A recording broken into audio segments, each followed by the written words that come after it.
Hello my dear friends, नमस्कार। कैसे हो सभी? उम्मीद करते हैं बहुत ही अच्छे होंगे, स्वस्थ होंगे, शानदार होंगे और आपकी तैयारी भी अच्छे से चल रही होगी। दोस्तों, आप सभी का हार्दिक स्वागत है आज के हमारे इस सीडीपी के प्रैक्टिस सेट में। इस प्रैक्टिस सेट में आपको मिलेंगे मोस्ट इंपोर्टेंट क्वेश्चंस, कुछ प्रीवियस ईयर क्वेश्चंस जो आपके सीटेट एग्जाम के लिए बहुत ही हेल्पफुल साबित होने वाले हैं। तो देर ना करते हुए आज की क्लास को शुरू करते हैं। आज का आपका क्वेश्चन नंबर फर्स्ट, निम्न में से कौन सा शिक्षक से संबंधित अधिगम को प्रभावित करने वाला कारक है? ऑप्शन ए, बैठने की उचित व्यवस्था। बी, शिक्षण अधिगम संसाधन की उपलब्धता। सी, विषय वस्तु या अधिगम अनुभवों की प्रकृति। या डी, विषय वस्तु में प्रवीणता। तो देखिए, यहाँ पर आपसे शिक्षक से संबंधित पूछा है, ना कि स्टूडेंट से। आपको यह ध्यान रखना है क्वेश्चन क्या है। यह आपके शिक्षक से संबंध में बताना है, शिक्षक के संबंधित अधिगम को प्रभावित करने वाले कारक, यानी कि शिक्षक को कौन सा अधिगम जो कारक है वो अधिगम को प्रभावित करेगा। तो वो करेगा आपका ऑप्शन नंबर डी, विषय वस्तु में प्रवीणता। ठीक है फ्रेंड्स, उसको विषय वस्तु में प्रवीणता जरूर होनी चाहिए, तभी उसको अच्छे से अधिगम करा पाएगा शिक्षक। अगर विषय वस्तु में प्रवीणता नहीं है तो उसका अधिगम का कारक बनेगा। ऑप्शन नंबर डी हमारा यहाँ पर बिल्कुल सही जवाब हो जाएगा। चलिए आगे बढ़ेंगे। क्वेश्चन नंबर 2, अल्पवयस्क बच्चों में अधिगम में अभिभावकों की भूमिका होनी चाहिए। Option A, निषेधात्मक। बी, अग्र सक्रिय। सी, संवेदनात्मक। या डी, उदासीन। तो देखिए, अल्पवयस्क बच्चे जो होते हैं उनके अधिगम के लिए अभिभावकों की भूमिका अग्र सक्रिय होनी चाहिए, कि भाई वो उस बच्चों से आगे रह करके एक्टिव रह करके बच्चों को सीखने में मदद करें। ऑप्शन नंबर बी हमारा यहाँ पर सही जवाब हो जाएगा। चलिए आगे बढ़ेंगे। क्वेश्चन नंबर 3, छात्रों की प्रेरित करने की सही विधि है, यानी छात्रों को प्रेरित करने वाली सही विधि कौन सी है इनमें से? ऑप्शन ए, दंड। बी, फटकारना। सी, प्रशंसा। या डी, मारना पीटना। तो देखिए, छात्रों को प्रेरित करने की सबसे सही विधि है वो है आपकी प्रशंसा करना। ठीक है फ्रेंड्स, आप प्रशंसा करेंगे तो छात्र अच्छे से प्रेरित होंगे। जैसे कि भाई किसी ने अच्छा काम किया, कोई अच्छे नंबर लेकर आया, तो उसको एक बाल सभा में या पूरी क्लास के सामने बुला करके उसकी प्रशंसा करेंगे, सभी के सामने तालियां बजवाएंगे, तो उससे छात्र और प्रेरित होते हैं। ठीक है फ्रेंड्स, ऑप्शन नंबर सी हमारा यहाँ पर सही जवाब है। चलिए नेक्स्ट, क्वेश्चन नंबर 4, प्रभावी और स्थायी शिक्षा ग्रहण करने के लिए विद्यार्थियों के पास होना चाहिए। ऑप्शन ए, केवल शिक्षा प्राप्त करने के अवसर। बी, योग्यता और अभिप्रेरणा का वांछित स्तर। सी, केवल उपयुक्त बौद्धिक स्तर। या डी, केवल सीखने की योग्यता। अब देखिए, मैंने हर बार बताता हूं मैं, जहां भी आपका सीटेट पेडागोजी में जो भी आपके जो नेगेटिव वर्ड आ जाए उनको आप देखते काट देंगे। जैसे केवल जो होता है वो आपका नेगेटिव वर्ड होता है, तो देखिए केवल यहाँ पर आ रहा है, यहाँ पर भी आ रहा है और यहाँ पर भी आ रहा है। ठीक है, आपको कुछ नहीं करा आपने, बस नेगेटिव वर्ड ढूंढा और आंसर टिक लगा दिया, आपका उत्तर हो गया सही। ठीक है, ऐसे भी कर सकते हैं आप। और दूसरा, आपको अगर पता है तो वो भी देख सकते हैं, भाई प्रभावी और स्थायी शिक्षा ग्रहण करने के लिए विद्यार्थी के पास क्या होना चाहिए? भाई उसके पास योग्यता होनी चाहिए, उसकी अभिप्रेरणा का वांछित स्तर होना चाहिए, वो अभिप्रेरित रहना चाहिए, बच्चा मोटिवेट रहना चाहिए, तभी तो उसको अच्छे से स्थायी शिक्षा ग्रहण कर पाएगा। ठीक है फ्रेंड्स, ऑप्शन नंबर बी हमारा यहाँ पर सही जवाब है। चलिए नेक्स्ट, क्वेश्चन नंबर 5, एक छात्र पढ़ रहा है, उसका नाम लेकर किसी ने बुलाया, निम्न में से किस संवेदना द्वारा वह छात्र अपनी अनुक्रिया प्रकट करेगा? भाई कोई छात्र पढ़ रहा है, अब उसका नाम लेकर के आप बुलाएंगे, या किसी ने भी बुलाया, आपने ही बुलाया, तो उसमें बुलाया आपने, नाम लेकर बुलाया, तो उसके बाद किस संवेदना के द्वारा उस छात्र ने अपनी अनुक्रिया प्रकट की? ऑप्शन ए, दृष्टि संवेदना। बी, स्पर्श संवेदना। सी, ध्वनि संवेदना। या डी, प्रत्यक्षणा संवेदना। तो देखिए, वो आपका करेगा ध्वनि संवेदना के द्वारा। भाई जैसे आपने उसका नाम बुलाया तो तुरंत वहां से बोलेगा कि हाँ या ना, उसमें आपका जवाब देगा वो, तो ध्वनि संवेदना के द्वारा अपनी अनुक्रिया प्रकट करेगा। ठीक है फ्रेंड्स, ऑप्शन नंबर सी हमारा यहाँ पर सही जवाब होता है। चलिए आगे बढ़ेंगे। क्वेश्चन नंबर 6, यदि छात्र आपके शिक्षण में रुचि नहीं ले रहे हैं तो आप क्या करेंगे? ऑप्शन ए, उन्हें अनदेखा करेंगे। बी, कक्षा छोड़ देंगे और उनके माता पिता को शिकायत करेंगे। ऑप्शन सी, उन्हें ध्यान न देने के लिए दंडित करेंगे। या ऑप्शन डी, अपनी शिक्षण विधियों पर चिंतन करेंगे और वैकल्पिक विधियों का प्रयोग करेंगे। भाई देखिए, आप एक शिक्षक हैं, आप किसी कक्षा में जाकर के पढ़ा रहे हैं, तो आपके शिक्षण में कोई भी रुचि नहीं ले रहे हैं छात्र, तो उस समय आपको क्या करना चाहिए? तो उस समय आपको करना है कि अपनी शिक्षण विधियों पर चिंतन करना है, कि भाई जो आपके टीचिंग मेथड है, आप जो पढ़ा रहे हैं, टीचिंग स्किल हैं, वो आप किस तरह से पढ़ा रहे हैं। और उसके बाद लीजिए उनसे बच्चे को रुचि नहीं आ रही है, उस टीचिंग मेथड से बच्चे रुचि नहीं ले रहे हैं, तो आप वैकल्पिक विधियों का प्रयोग करेंगे, किसी दूसरी टीचिंग मेथड से पढ़ाएंगे, तो आप ये करेंगे। ऑप्शन नंबर डी आपका यहाँ पर बिल्कुल सही जवाब है। चलिए नेक्स्ट, क्वेश्चन नंबर 7, वाइगोत्स्की के अनुसार बच्चे सीखते हैं। ऑप्शन ए, जब पुनर्वलन प्रदान किया जाता है। बी परिपक्व होने पर, सी अनुकरण से, या डी वयस्कों और समवयस्कों के साथ परस्पर क्रिया से।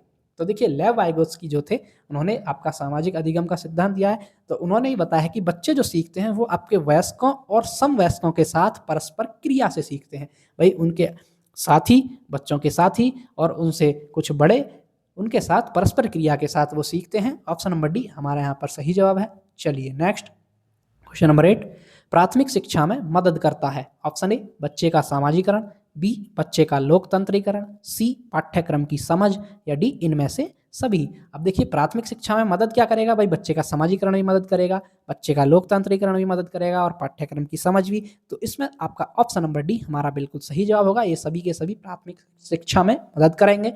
चलिए आगे बढ़ेंगे। क्वेश्चन नंबर 9, विद्यालय जीवन का मुख्य उद्देश्य होना चाहिए। ऑप्शन ए उच्च प्रतिशत, बी समय पर पाठ्यक्रम पूरा करना, सी बालकों का अनुशासित जीवन, या डी बालकों द्वारा सक्षमताओं का अर्जन। तो देखिए भाई विद्यालय जीवन का मुख्य उद्देश्य होना चाहिए आपका बालकों द्वारा सक्षमताओं का अर्जन। ठीक है फ्रेंड्स, बालकों द्वारा सक्षमताओं का अर्जन। भाई बालकों ने जो कितनी क्षमता से ज्ञान को प्राप्त किया है, कितना सीखे हैं, कितना उनको नॉलेज हुई है, तो उस सभी से विद्यालय जीवन का मुख्य उद्देश्य होना चाहिए। ऑप्शन नंबर डी हमारा यहाँ पर सही जवाब है। चलिए नेक्स्ट क्वेश्चन नंबर 10, शैक्षणिक सामग्री का चयन किसे करना चाहिए। ऑप्शन ए अध्यापक को, बी विभागाध्यक्ष को, सी संस्थान के प्राचार्य को, या डी विशेषज्ञ की एक समिति को। अब देखिए शैक्षणिक सामग्री मतलब आप टीएलएम बोल सकते हैं, टीचिंग लर्निंग मटेरियल।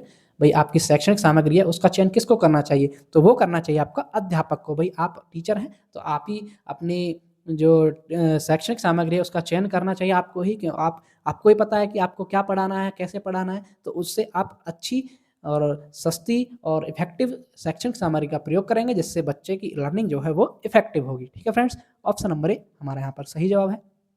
चलिए नेक्स्ट क्वेश्चन नंबर 11, शिक्षण को प्रभावित करने वाला निम्न में से कौन सा घटक शिक्षक से संबंधित नहीं है। ऑप्शन ए विषय का ज्ञान, बी संप्रेषण कौशल, सी विद्यार्थियों से जुड़ाव, या डी संसाधनों की उपलब्धता।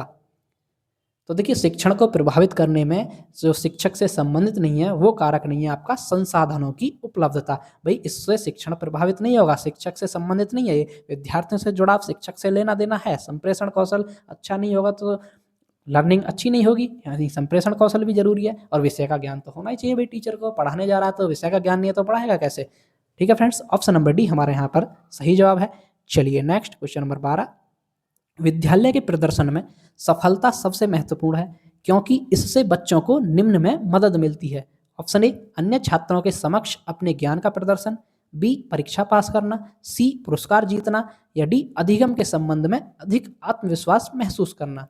तो देखिए यहाँ पर आपका सही जवाब होगा ऑप्शन नंबर डी, अधिगम के संबंध में अधिक आत्मविश्वास महसूस करना। कि भाई विद्यालय प्रदर्शन में सफलता सबसे महत्वपूर्ण है क्योंकि इससे बच्चे को मदद मिलती है, अधिगम के संबंध में अधिक आत्मविश्वास वो महसूस करने लगता है, तो उससे मदद मिलती है बच्चे को। ऑप्शन नंबर डी यहाँ पर आपका सही है। चलिए नेक्स्ट क्वेश्चन नंबर 13, एक बालक कक्षा में सीखे गए गणित का उपयोग किसी अन्य विषय के प्रश्न को हल करने में करता है, तो यह है। अब देखिए भाई कोई बच्चा है उसने गणित में कुछ टॉपिक या कुछ भी सीखा, अब उस ज्ञान को, सीखे हुए ज्ञान को किसी अन्य विषय में उसने इम्प्लीमेंट किया, उसमें प्रश्न को हल करने में उसको मदद मिली उससे, तो यह क्या है। ऑप्शन ए अधिगम का सकारात्मक स्थानांतरण, बी अधिगम का शून्य स्थानांतरण, सी अधिगम का नकारात्मक स्थानांतरण, या डी प्रेरणात्मक स्थानांतरण।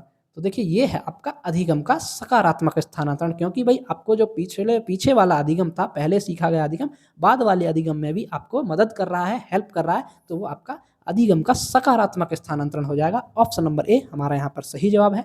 चलिए नेक्स्ट क्वेश्चन नंबर 14, समावेशी शिक्षा में किस प्रकार के छात्र शामिल होते हैं। ऑप्शन ए केवल विशिष्ट छात्र, बी सामान्य और विशिष्ट छात्र, सी केवल सामान्य छात्र, या डी बहुभाषी एवं प्रतिभाशाली छात्र।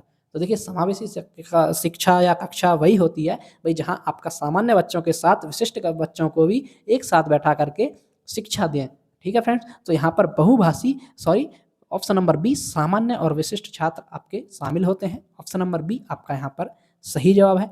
चलिए नेक्स्ट क्वेश्चन नंबर 15, नृत्य, ड्रामा एवं शिल्पकला का प्रयोग किया जाता है। ऑप्शन ए विशिष्ट गुणों के विकास हेतु, बी व्यक्तित्व को ढालने के लिए, सी दबी एवं बर्दाश्त न की जा सकने वाली अंतर्नोद के प्रगटीकरण हेतु, या डी इनमें से सभी।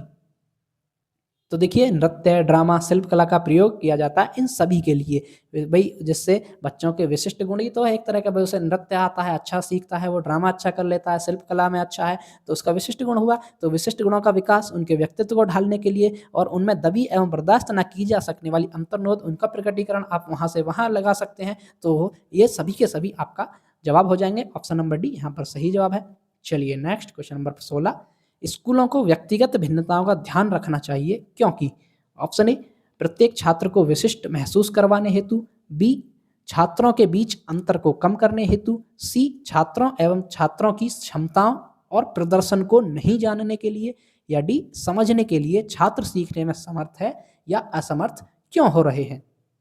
तो देखिए भाई, स्कूल को व्यक्तिगत भिन्नता को ध्यान रखना चाहिए। क्यों रखना चाहिए? वो इसलिए रखना चाहिए क्योंकि छात्र और छात्रों की क्षमताओं, सॉरी ऑप्शन नंबर सी नहीं होगा, ये गलत, ऑप्शन नंबर डी होगा, समझने के लिए कि छात्र सीखने में समर्थ है, असमर्थ है। अगर समर्थ असमर्थ है तो क्यों हो रहा है समर्थ, समर्थ है तो भाई किस विधि से समर्थ हुआ। तो इन सभी को जानने के लिए व्यक्तिगत भिन्नता को ध्यान रखना चाहिए। ऑप्शन नंबर डी हमारा यहाँ पर सही जवाब है। ठीक है फ्रेंड्स, चलिए नेक्स्ट क्वेश्चन नंबर 17, एक प्रभावशाली अध्यापिका होने के लिए यह महत्वपूर्ण है। ऑप्शन ए, के उत्तरों को लिखाने पर बल दे।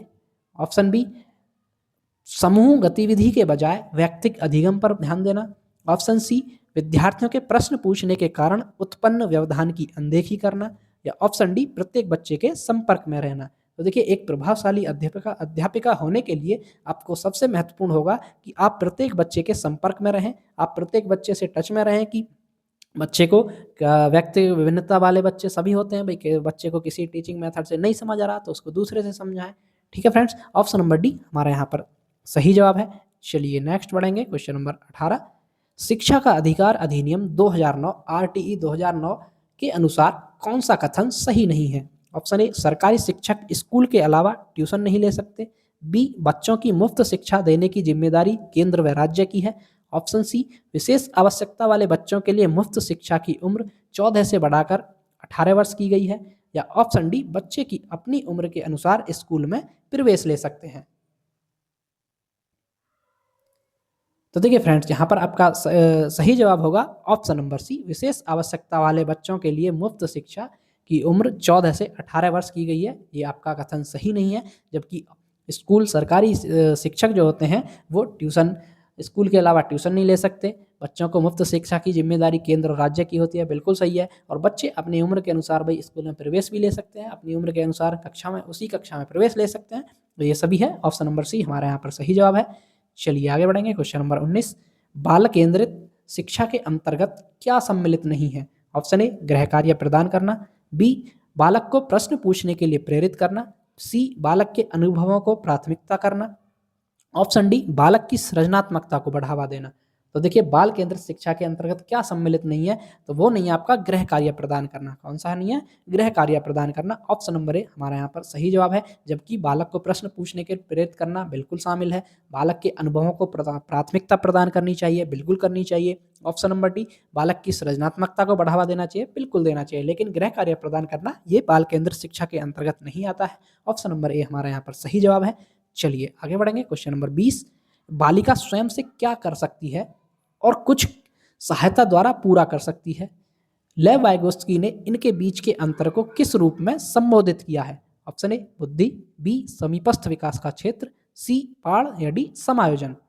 तो देखिए, बालिका भाई स्वयं से क्या कर सकती है। मान लीजिए कोई ये बालिका है, ए बालिका है, ये स्वयं से आप इतना काम कर सकती है, ठीक है। और क्या कुछ सहायता द्वारा कर सकती है। अब सहायता द्वारा वो यहाँ तक पहुँच गई, भाई स्वयं से यहाँ पर पहुंची थी, सहायता द्वारा वो यहाँ तक पहुंच गई। तो इनके बीच का अंतर, ये जो गैप है, इस अंतर को वाइगोत्स्की ने क्या संबोधित किया है, तो वो किया आपका वाइगोत्स्की ने समीपस्थ विकास का क्षेत्र, यानी कि ZPD, यानी कि जोन ऑफ प्रॉक्सिमल डेवलपमेंट। ठीक है फ्रेंड्स, ये जो बीच का क्षेत्र है ये आपका जोन ऑफ प्रॉक्सिमल डेवलपमेंट होगा, उसका समीपस्थ विकास का क्षेत्र कहलाएगा। ऑप्शन नंबर बी हमारा यहाँ पर बिल्कुल सही होता है। ठीक है दोस्तों, तो ये थी हमारी आज की क्लास। आपको क्लास कैसी लगी कमेंट करके जरूर बताएं।